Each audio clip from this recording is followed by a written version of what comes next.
Tá bom? Então, a partir do versículo 23 diz assim: Então Jesus, olhando ao redor, disse aos seus discípulos: Como é difícil para os que têm riquezas entrar no reino de Deus. Os discípulos estranharam essas palavras, mas Jesus insistiu em dizer-lhes: Filhos, como é difícil entrar no reino de Deus. É mais fácil um camelo passar pelo fundo de uma agulha do que um rico entrar no reino de Deus. Eles ficaram muito admirados, dizendo entre si: Sendo assim, quem pode ser salvo? Jesus, olhando para eles, disse: Para os seres humanos é impossível. Contudo, não para Deus, porque para Deus tudo é possível. Então Pedro começou a dizer: Eis que nós deixamos tudo e seguimos o Senhor. Jesus respondeu: Em verdade lhes digo que não há ninguém que tenha deixado casa, irmãos, irmãs, mãe, pai, filhos ou campos por minha causa e por causa do Evangelho, que não receba já no presente 100 vezes mais casas, irmãos, irmãs, mães, filhos e campos, com perseguições. E no mundo por vir receberá a vida eterna. Porém, muitos primeiros serão os últimos, e os últimos serão os primeiros. Então, para introduzir o assunto aqui, eu quero trazer algumas coisas, algumas informações sobre a conversão, sobre a ação de Deus em salvar o homem. Então, a conversão é algo maravilhoso. Ela é tão grandioso que não pode ser vista apenas pelos olhos humanos. O que acontece dentro do coração de uma pessoa, quando ela crê em Jesus, é algo que só Deus pode realizar. O texto que nós lemos lembra que para Jesus não há caso impossível, ou não há casos difíceis demais. Tanto para Jesus como Filho de Deus e para o próprio Deus, como ele fala no versículo 25, na verdade no versículo 27, para Deus tudo é possível, então se para Deus tudo é possível, não existe caso impossível para Deus. Ele tem poder para curar os enfermos, dar vistas aos cegos e até ressuscitar mortos. Então, se ele pode fazer essas coisas, ele também tem poder suficiente para salvar o perdido, qualquer que seja. Então, o maior milagre que Jesus pode realizar na vida de uma pessoa não está em mudar as situações externas das pessoas, como, por exemplo, apenas curar ou dar algum tipo de bênção que a pessoa está esperando. Mas o maior milagre que Jesus pode fazer na vida de uma pessoa é dar um novo coração e transformar a vida dessa pessoa de um perdido, morto por causa dos seus pecados, indo para o inferno, para uma pessoa agora que tem vida através da cruz. Então a Bíblia ela fala que nós somos perdidos, nós somos incapazes de agradar a Deus por nossa conta própria. Mas o Senhor, na sua graça, ele vem até nós e pela cruz ele manda que Jesus pague o preço que o nosso pecado precisa pagar. Ele paga o preço dos nossos pecados e com isso ele oferece perdão, reconciliação com Deus. Então esse é o milagre da salvação. Uma pessoa que antes andava longe do Senhor, agora encontra a vida através de Jesus Cristo e tem esperança de que um dia vai herdar a vida eterna. Isso só acontece por ação divina. Então, a afirmação é: isso significa que não existe casos perdidos para Jesus. Qualquer um pode ser salvo se Jesus quiser. Não importa o passado, não importa o quão terrível é o pecado que as pessoas cometam, Deus pode salvar, pode libertar, pode transformar qualquer um que crer nele. Por quê? Porque a salvação é obra de Deus e de Deus apenas. Então, como é que isso aparece no texto? Como é que Jesus explica essa conversão vinda através do próprio Deus? Como é que Jesus ensina os seus discípulos de que não é por obras que a salvação é conquistada, mas é por aquilo que Deus pode fazer pelas pessoas? Os versículos 23, Jesus dá continuidade àquilo que nós vimos há 2 semanas atrás, quando o jovem ele sai triste da presença de Jesus, porque Jesus diz para ele desapegar das suas riquezas, dar aos pobres e segui-lo. Então, Jesus, ao ver o rico ou o jovem rico indo embora, rejeitando a oferta de salvação, ou rejeitando a resposta que ele foi de atrás, ele se volta aos discípulos para enfatizar o ensino sobre a salvação. Aqui, o texto ele não tem como objetivo dizer que o rico não vai ser salvo. O objetivo principal do texto não é dizer que os ricos não vão ser salvos por causa da sua riqueza. O texto ele quer ensinar que a salvação ela não depende daquilo que eu tenho ou daquilo que eu posso fazer, mas daquilo que Deus faz em benefício do homem. O objetivo de Jesus aqui é dizer, para o homem é impossível, mas para Deus tudo é possível. Não importa se tu é rico, se tu é feio, se tu é inteligente, se tu é grande, se tu é pequeno, se tu é gordo, se tu é magro, não importa. A salvação, ela advém apenas de Deus. E Jesus, ele usa, por que então ele usa a questão do homem rico ou das riquezas aqui? É porque está dentro do contexto maior. O jovem rico vem, se apresenta a Jesus, ele pergunta o que ele pode fazer para ser salvo. Jesus diz, tu tens observado os mandamentos? E ele diz, eu tenho observado isso desde a minha infância. Jesus, ele diz, então, só uma coisa te falta, vende os teus bens, deixa tudo, dê aos pobres e me segue. O jovem rico, ele vai embora, porque ele era dono de muitos propriedades. Ou seja, Jesus usa esse contexto para inserir esse ensinamento acerca da salvação, completando a resposta que ele deu ao jovem. Só uma coisa te falta, vende tudo que tens, me segue e terás um tesouro no céu. O tesouro no céu só é conseguido ou conquistado pelo próprio Deus e não pelas pessoas. Jesus ele vai usar esse gancho para ensinar isso para os discípulos. No versículo 23, então Jesus, olhando ao redor, disse aos seus discípulos, como é difícil para os que têm riquezas entrar no reino de Deus. Aqui ele pega o exemplo do jovem rico e traz para os discípulos a seguinte máxima, ou o seguinte ensino. É difícil de uma pessoa rica entrar no reino dos céus. Ele começa assim. A moral da história é, o homem deseja entrar na vida eterna. Esse jovem rico que veio até ele. Mas ele acaba se tornando um exemplo de grande dificuldade de fazer isso, de conseguir a vida eterna. Ou seja, Jesus, como eu disse, usa o jovem rico como exemplo para os seus discípulos, dizendo, é difícil. Mas os discípulos, eles não entendem. Eles não entendem por que Jesus está usando o exemplo do jovem rico, dizendo que é difícil para o homem rico entrar no reino dos céus, os versículos 24 e 26. Os discípulos estranharam estas palavras, mas Jesus insistiu em dizer-lhes, filhos, como é difícil entrar no reino de Deus. Aqui ele tira o termo ricos, né, para quem tem riquezas. Ele diz, filhos, como é difícil entrar no reino de Deus. Então aqui ele generaliza, ele sai do específico, aquele que tem riqueza, para algo mais geral. Então não é só aquele que tem riqueza que é difícil entrar no reino, mas é difícil entrar no reino de Deus. E aí ele traz novamente a questão da riqueza, no versículo 25. É mais fácil um camelo passar pelo fundo de uma agulha do que o rico entrar no reino de Deus.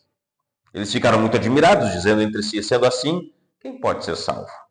Então, os discípulos têm na mente que ainda precisa se fazer alguma coisa para conquistar o reino de Deus, ou o reino dos céus.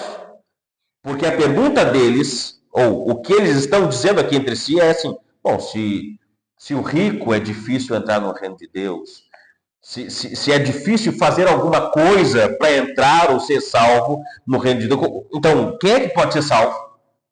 Quem é que pode receber a salvação? Só que essa pergunta deles está recheado de um pensamento judaico. Aí a gente precisa entender esse pensamento. E aí a gente vai entender por que eles perguntaram isso. para o Senhor. Então, na mente judaica naquela época, e ainda hoje existe alguns judeus que pensam assim, de que ter riquezas é um sinal de favor de Deus. Como se fosse algum tipo de selo que mostra que essa pessoa que é rica tem um lugar no céu. Então, na mente dos judeus, naquela época, eles entendiam que quanto mais prósperos eles fossem, quanto mais dinheiro, riquezas eles tinham, era porque Deus estava abençoando eles e eles faziam parte do reino de Deus. Então, quanto mais dinheiro eu tenho, quanto mais riquezas eu tenho, quanto mais propriedades eu tenho, isso significa dizer que eu tenho um lugar no céu ao lado do Senhor. Porque Ele está me abençoando, porque Ele está me dando tudo isso. O problema é que quanto mais as pessoas tinham, quanto mais dinheiro, riquezas, propriedades as pessoas tinham, isso ia afastando elas de Deus. Então, uma coisa que era para ser benéfica, para eles olharem para a riqueza, mas darem glória a Deus, isso estava se tornando diferente. Eles estavam se afastando de Deus e olhando mais para suas riquezas. Jesus, ao ensinar sobre a impossibilidade da salvação para os homens por si mesmos, mostra que eles não percebem ou não estão percebendo que a prosperidade é um empecilho para a salvação deles. Porque essas riquezas estão prendendo eles ao mundo e não fazendo com que eles olhem para Deus. Jesus não está dizendo que os ricos não podem ser salvos. Essa não é o ensino do texto. Não é, Jesus diz que quem é rico não vai ser salvo. Não é isso que Jesus está dizendo. O que Jesus está dizendo é que é difícil para aqueles que são apegados ao dinheiro serem salvos. A questão não é a quantidade de bens, mas é o apego aos bens. Quando alguém confia em sua riqueza, em sua estabilidade financeira, ou em qualquer outra coisa como se fosse sua segurança última, está na prática colocando essas riquezas no lugar de Deus. Ou seja, fazendo do dinheiro o seu próprio Deus e tirando Deus do seu lugar. E isso é idolatria. Então, a dificuldade de entrar no reino de Deus está no fato de que o coração do homem tende a buscar segurança e satisfação em coisas visíveis, como dinheiro, status, família, poder, conforto, sucesso e por aí vai. Então, tudo que pode dar segurança para o homem, numa forma visível e que ele pode conquistar, ele está indo de atrás. O problema é que ir de atrás dessas coisas com esmero e, de certa forma, apego a essas coisas, distancia eles de Deus. E mesmo assim, eles indo atrás dessas coisas, eles não conseguem se satisfazer de forma completa, como o jovem rico. O jovem era rico. E nós vimos que Lucas fala que ele era uma alta autoridade naquela época. Mateus fala que ele era um jovem rico. Então, além de ser rico, ele era autoridade, ele era jovem, ele tinha uma vida, um futuro brilhante na frente, mas ainda o coração dele estava inquieto. E o que inquietava ele? Oi? Não, o que inquietava o coração dele? O que perturbava a mente desse jovem? Era a incerteza de não ter a salvação. Ele poderia ter propriedade, ele poderia ter dinheiro, ele tinha um futuro brilhante, ele era autoridade, ele tinha prestígio, status, sucesso. Possivelmente ele era uma daquelas pessoas que a sociedade olhava para ele como um exemplo de pessoa bem-sucedida, mas ainda assim o coração dele estava inquieto porque ele não tinha segurança da sua salvação.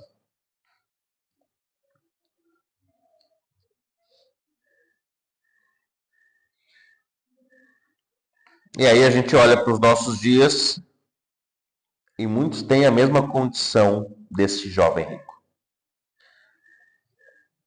Tem pessoas que são folgadas, financeiramente dizendo, e por causa dessa folga conseguem atender a maioria das suas necessidades. E E quando isso acontece frequentemente, não estou dizendo que 100% isso acontece, mas frequentemente, essa autonomia de conseguir suprir todas as necessidades acaba fazendo com que essas pessoas se achem autossuficientes. Eu consigo fazer isso porque eu tenho condições de suprir isso aqui. Por exemplo, quando se sente triste, vazio, algumas pessoas que têm muito dinheiro, o que eles fazem? Eles vão para o shopping comprar, fazer compras. Tem até um rapaz na internet, ele estava dando uma entrevista para alguém, agora não lembro para quem que era, e aí ele dizendo que um dia ele estava triste demais. E aí, para resolver esse negócio da tristeza, ele foi para o shopping e gastou 60 mil reais em roupa. E voltou feliz da vida para casa. Porque tinha comprado roupas novas.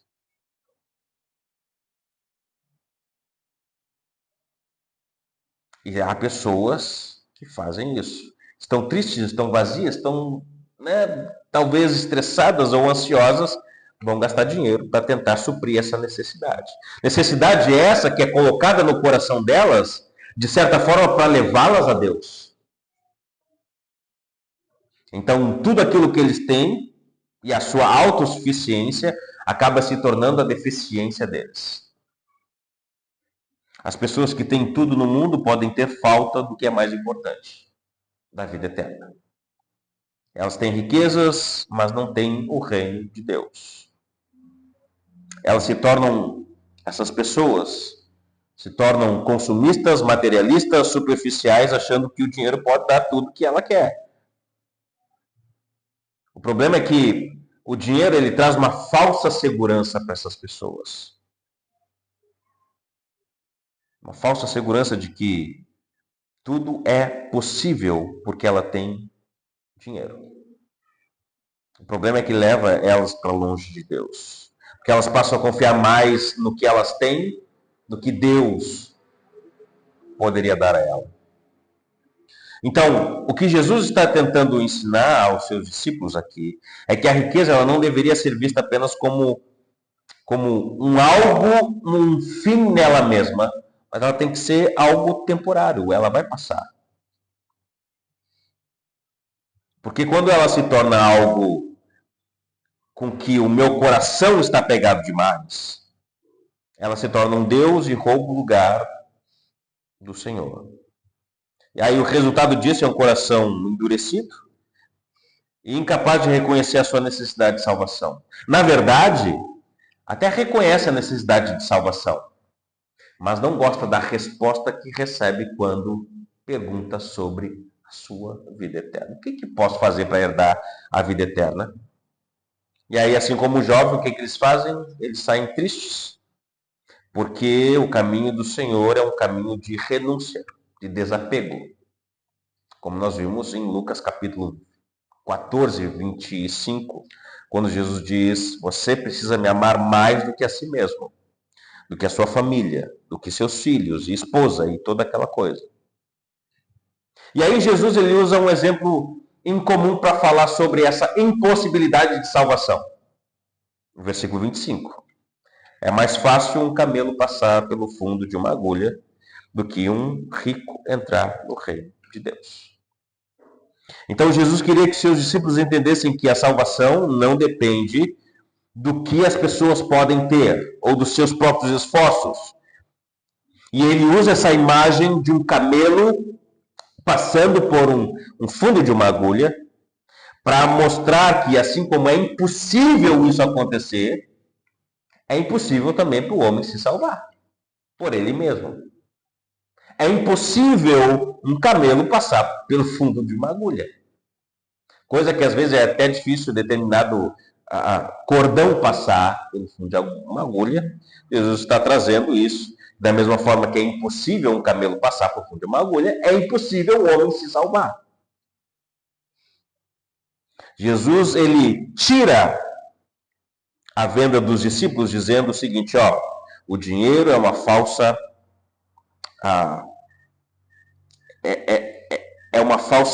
ela traz uma falsa segurança. Vocês não podem se fiar naquilo que vocês têm. Mais uma vez, Jesus não está condenando ter posses, ou bens, ou dinheiro, mas Jesus está condenando o apego a ele e a confiança como ele se fosse um Deus, certo? A questão é, nós não podemos nos apegar a riquezas, certo? Eu não estou dizendo que nós não temos que ir atrás de ter coisas, mas essas coisas não podem ter o nosso coração. Estão entendendo? O nosso coração deve estar em Deus. Porque quando está em Deus, se acontecer qualquer coisa, de perder qualquer coisa, nós não vamos ficar tristes ou desesperados porque não temos mais aquela segurança que o dinheiro nos trazia. Mas a nossa segurança repousa em Deus.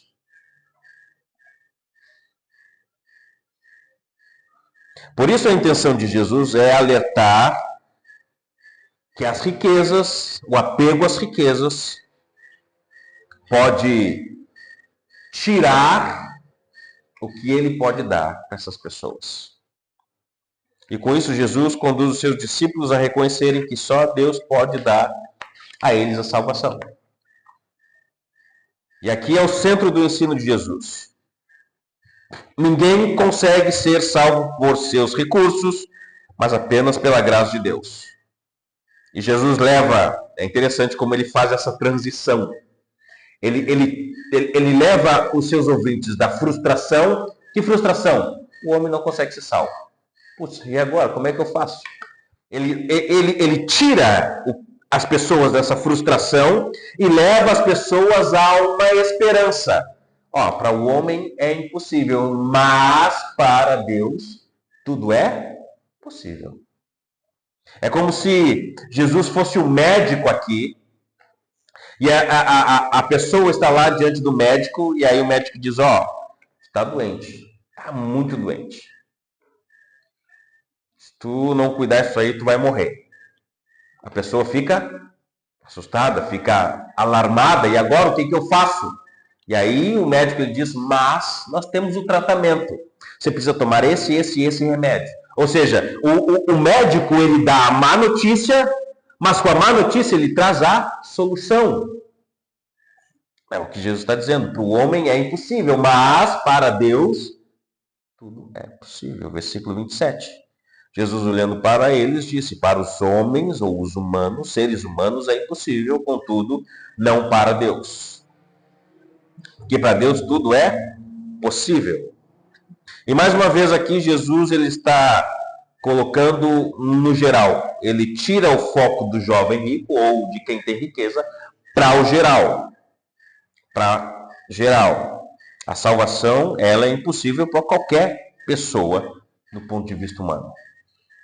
Ninguém pode ser salvo por sua riqueza, realizações, talento, inteligência, sucesso, beleza.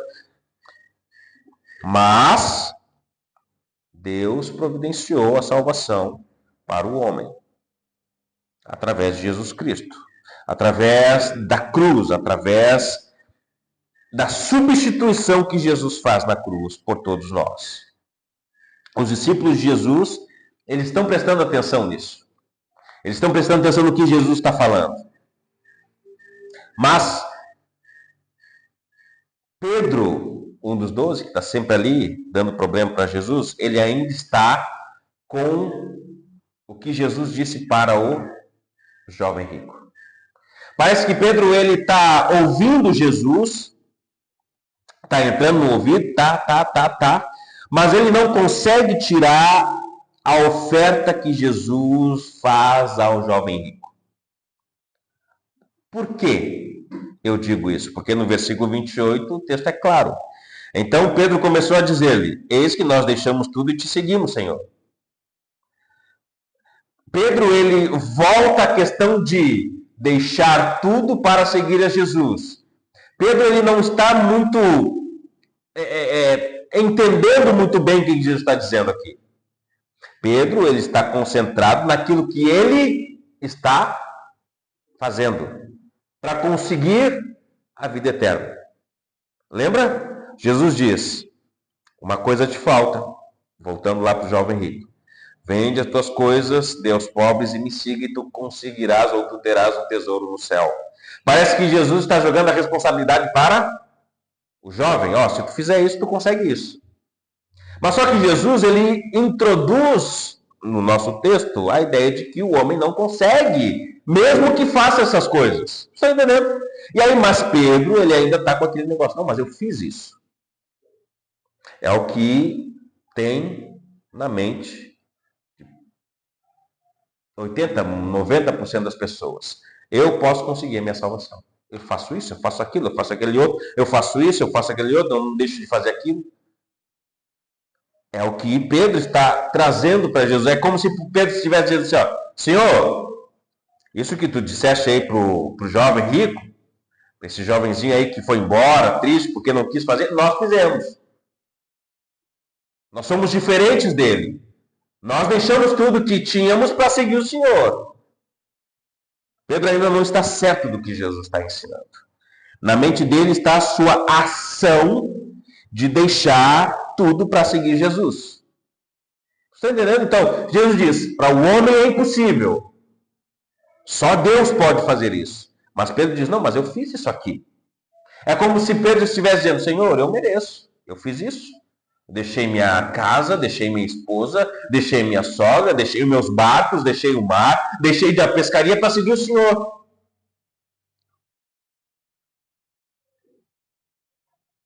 É um ato que daria a salvação para ele, que deveria, na mente dele, dar a salvação a ele. Mas em contrapartida, Jesus está dizendo que a salvação é impossível para os homens. Então, como é que a gente ajusta isso? Como é que a gente ajusta essas duas verdades? De ter que obedecer ao Senhor, e aí consegue o favor dele, mas ainda assim não depende de nós, depende de Deus. Esse é um fato que as pessoas têm dificuldade de lidar. Por que eu tenho que fazer isso se eu já fiz isso? Ou, se é por isso aqui, por que eu tenho que fazer essa outra coisa aqui? É como se Pedro estivesse pensando, se a salvação não vem pelos nossos esforços, então de que servem todos os nossos sacrifícios? Será que abandonar família, trabalho, segurança não vale de nada? Todo esse esforço que tivemos em seguir o Senhor tem algum valor? É como se Pedro estivesse dizendo assim ao Senhor, a gente precisa de uma recompensa.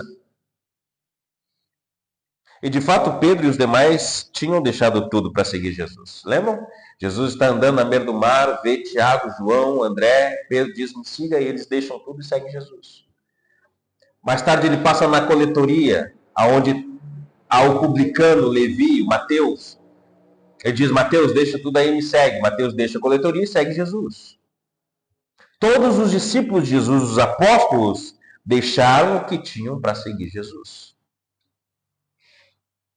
Eles tinham feito grandes renúncias e estavam andando junto com o mestre até Jerusalém. E daqui a pouco Jesus iria morrer.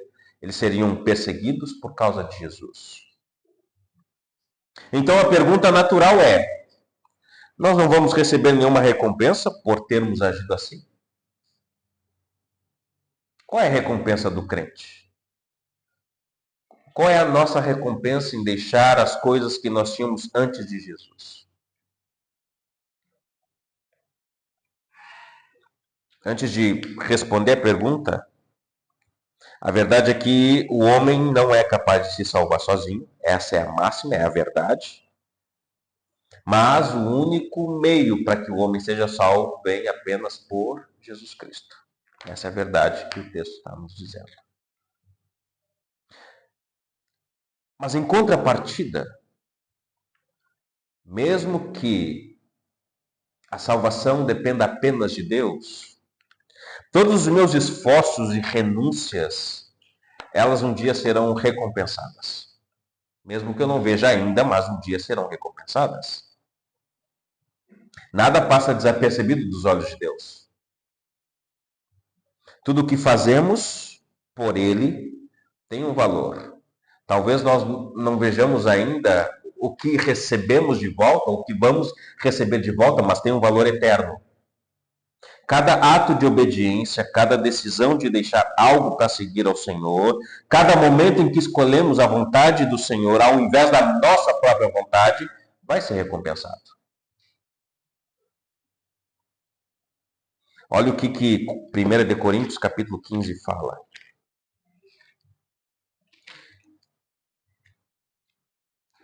Primeira de Coríntios capítulo 15, versículo 58 diz assim: Portanto, meus amados irmãos, sejam firmes, inabaláveis e sempre constantes na obra do Senhor, sabendo que no Senhor o trabalho de vocês não é vão. Ou seja, todos os esforços que o cristão faz, que os cristãos fazem, todas as suas renúncias e desapegos e toda a sua disposição em servir o Senhor, um dia será recompensado. Ele vê o que nós fazemos como pequenos gestos de amor, porque estamos obedecendo a palavra. E eu vou dar alguns exemplos aqui. Coisas que tu faz ou que nós fazemos pelos nossos filhos, ou pelos teus sobrinhos, ou pelas tua mãe, teu pai, teu irmão, tua irmã. Pequenas coisas que nós fazemos em benefício deles, sem que eles vejam. Ou pequenas coisas que nós fazemos, ou que as esposas fazem pelos seus maridos, ou que os maridos fazem pelas esposas, pelos amigos, pelos irmãos. Por exemplo, e aqui eu trouxe 2 exemplos que costuma acontecer na vida de casal. Quando o marido ou a esposa se levanta de madrugada no frio para ver o filho que não está bem, quer continuar dormindo, mas se levanta para ver o filho que não está bem, ou a filha que não está bem. Ou buscar um copo d'água para o marido ou para a esposa, se levantar de algum lugar onde está confortável e deixar o seu conforto de lado para beneficiar o outro que está precisando. São coisas que o Evangelho faz com que nós façamos isso. E a pergunta que fica, tudo bem, eu estou obedecendo, estou fazendo isso, o que eu vou ganhar em troca disso? A recompensa está preparada, não aqui, mas na eternidade. As pequenas renúncias que nós fazemos, por exemplo, deixar de ir a algum lugar que gosta para visitar algum irmão que não está bem. Deixar de comprar alguma coisa que quer para suprir a necessidade de alguém que está precisando. Ou deixar de ir a alguma festividade familiar para ir numa reunião da igreja. Isso são pequenas renúncias que nós vamos fazendo em prol da nossa obediência ao Senhor. E tudo isso vai ser recompensado. Está sendo contabilizado. E o Senhor prometeu que vai recompensar cada um segundo a sua justiça. E é dessa forma que Jesus vai responder a Pedro nos últimos versículos. Jesus explica que há benefícios para todos aqueles que um dia decidem segui-lo. Não é salvação, mas são benefícios que Deus vai dando ao longo do percurso que vamos caminhando. Quando nós cremos em Jesus, nós recebemos a salvação, mas toda a nossa vida em resposta ao Evangelho vai ter uma recompensa. Por exemplo, nos versículos 29 e 31, Jesus responde: Em verdade lhes digo que não há ninguém que tenha deixado casa, irmãos, irmãs, pai, filho e campos por minha causa e por causa do Evangelho, que não receba já no presente 100 vezes mais casas, irmãos, irmãs, mães, filhos e campos, com perseguições. E no mundo por vir receberá a vida eterna. Porém, muitos primeiros serão os últimos, e os últimos serão os primeiros. Pedro e os outros discípulos estão pagando um alto preço para seguir Jesus. Eles deixaram seus lares, trabalhos, família para seguir Jesus. E Jesus está lembrando eles de que seguir Jesus tem benefícios. mas eles não são separados de sacrifícios, de pequenos sacrifícios.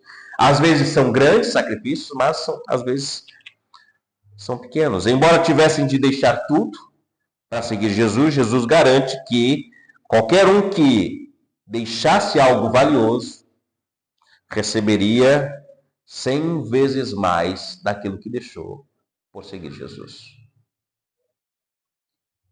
E esses versículos aqui, quando se refere a relacionamentos, por exemplo, casa, irmãos, irmãs, mãe, pai, filhos, Jesus está se referindo a todos aqueles que um dia creram nele e foram inseridos na família de Jesus. Claramente ele está se referindo à igreja. A grande família constituída pelo Evangelho. Então, na matemática de Deus, aquilo que se abandona por amor a Cristo não se perde.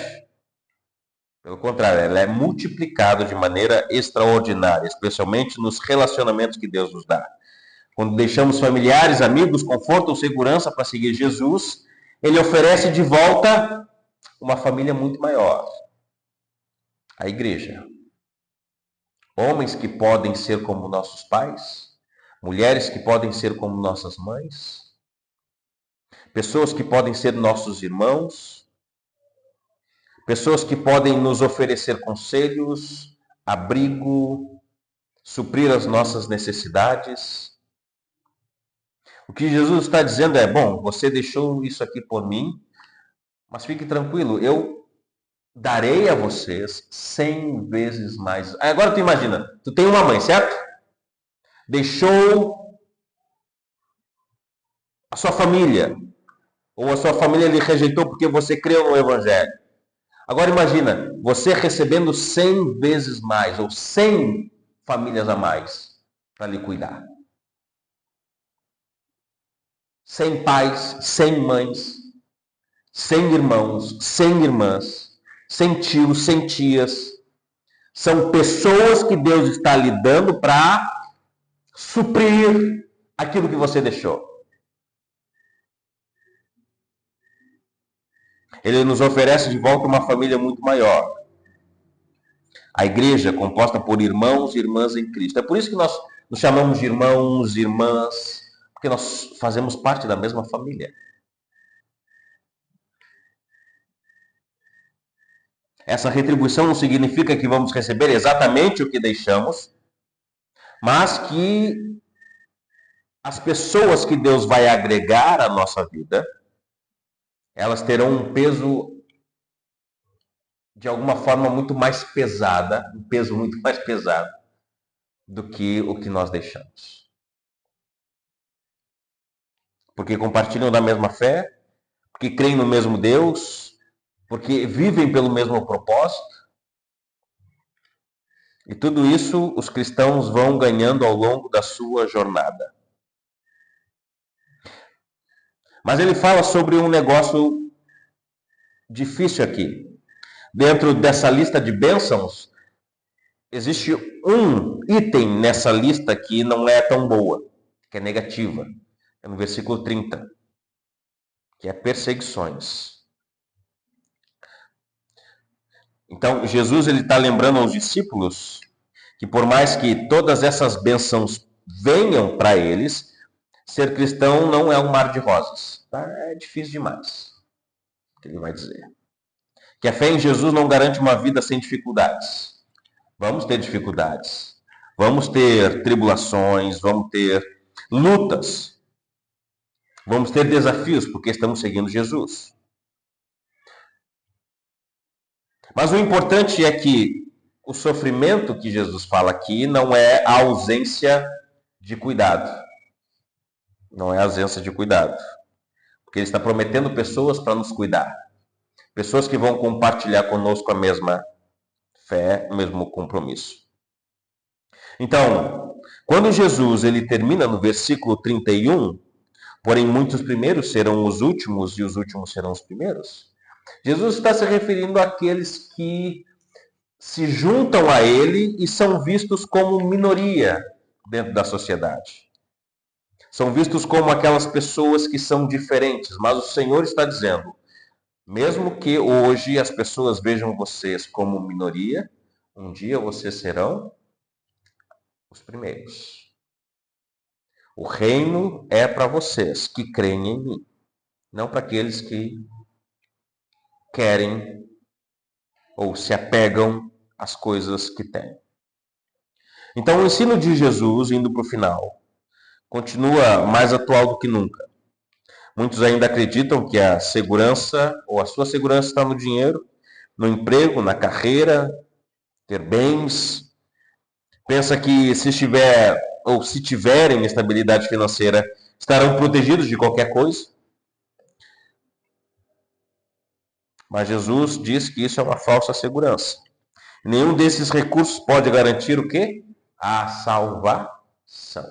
Nenhum desses recursos pode garantir 100 vezes mais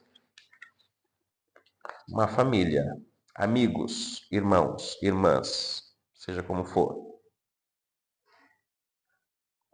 A salvação vem apenas por meio de Jesus, morto na cruz, pagando o preço que nós jamais poderíamos pagar. Agora entenda, o Evangelho fala de preço, fala de dívida, fala de pagamento. Assim como o jovem rico tinha muito dinheiro, há muitas pessoas hoje que têm muito dinheiro. O problema é que esse dinheiro que elas têm não pode comprar o que Jesus comprou na cruz. Não pode. É impossível. Então, para ter a salvação, as pessoas precisam correr para o único que pode ou que teve poder para pagar pela salvação delas, que é Jesus. É por isso que Jesus diz, vende tudo que tem, porque isso que tu tens não vai lhe dar o que você quer, não vai lhe dar a segurança que você está procurando. Agora, se tu me seguires, deixa tudo que tem e me segue, tu vai ter um tesouro no céu. É esse tesouro que nós devemos nos apegar, que foi o tesouro que Jesus conquistou para nós e ele jamais acaba. Enquanto isso, nós devemos nos contentar com a família que Deus tem nos dado aqui. E é uma família, segundo ele, 100 vezes melhor do que nós deixamos antes dele. Então, que isso seja uma verdade para nós e que nós nos agarremos a isso. Né? Não é o que nós temos, mas é o que Jesus nos deu. Não é o que nós podemos fazer, mas é o que Jesus fez por nós. Não é o quanto eu tenho aqui, mas é o quanto eu tenho em Jesus. Certo? Vamos orar. Obrigado, Senhor, pela tua palavra. Te rendemos graças e te louvamos, bendizemos o teu nome. Porque o Senhor nos deu muito